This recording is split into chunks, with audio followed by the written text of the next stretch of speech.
Hi, we're at SMTAI 2019 in Chicago.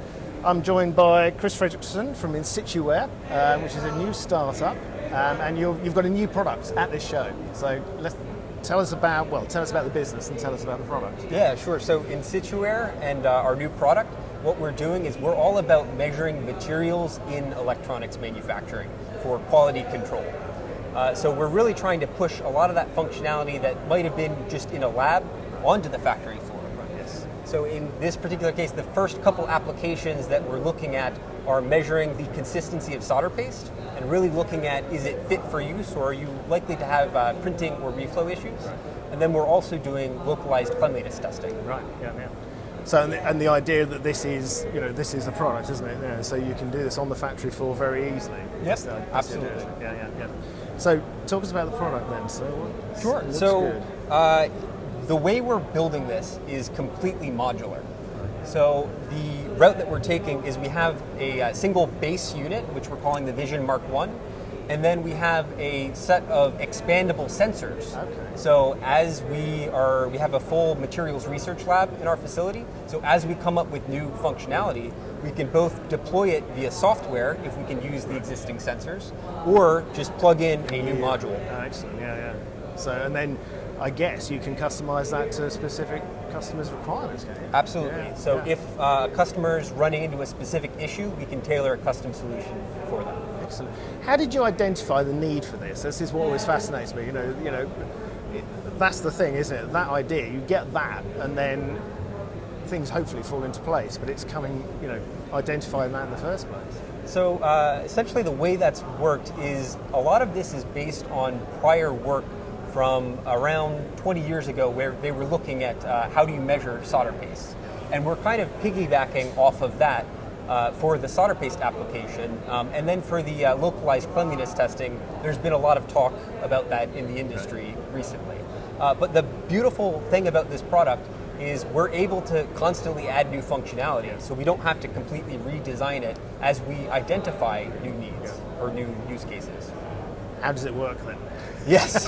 So without telling too many secrets. Yeah. So the way this ends up working, at least for solder paste and residues, is we're using techniques from electrochemistry. Right. So for the solder paste approach, we're using a technique called electrochemical impedance spectroscopy. So we're actually looking at the reactions that are occurring in the solder paste between the flux and the solder balls. And then for the residue use case, we're actually able to measure the rate at which corrosion is occurring.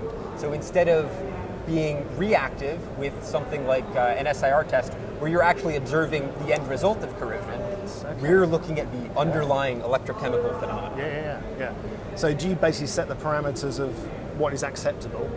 And yes. Then you can, Yep. We have a SPC web application that works with this device, where you can set up all of the control limits, and it will display the result of that on the device as well. Yeah. So for the user, is it pretty straightforward to use? It's like a standard app on an Android phone or standard app on any phone. So it guides the user through every step with instructions and everything. Yeah. So fantastic. So someone that they don't need to understand what's actually happening to be able to judge what they're doing. Yeah, which is fantastic. Which, with so many factories now, often, interesting talking to people through the show, that a big problem for businesses is that there's huge dips and troughs, which can be months apart. So at some point you might need staff doing one thing that they don't normally do. So these kind of tools are brilliant for that, aren't they?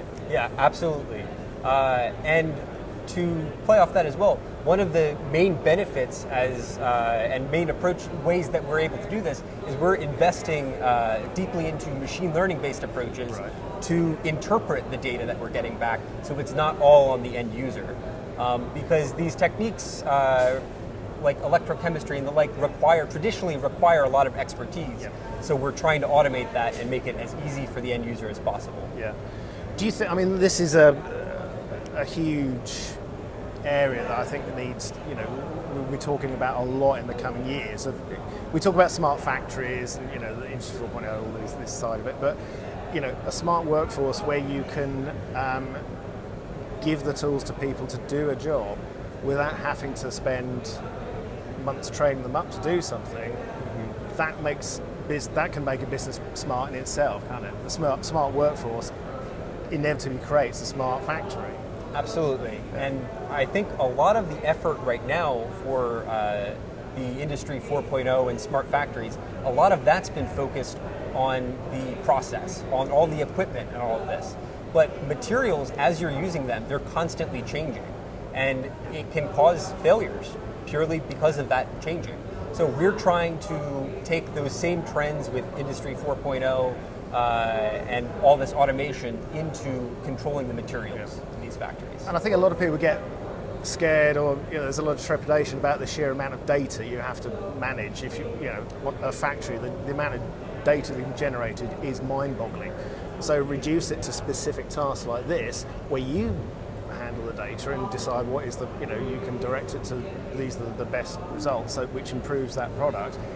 It takes the onus off the factory owner in a way, doesn't it? Yep, absolutely, absolutely. Well, it's fantastic. So, are you launching this here, literally, or is it? We are currently showing it off and going to meetings here, but we're launching it in Q1 of next year, and we're rolling into our beta test period right now. Excellent. Well, best of luck with it. It looks a really exciting product, and hope the show is profitable for you. Thanks. Good. Thanks for speaking.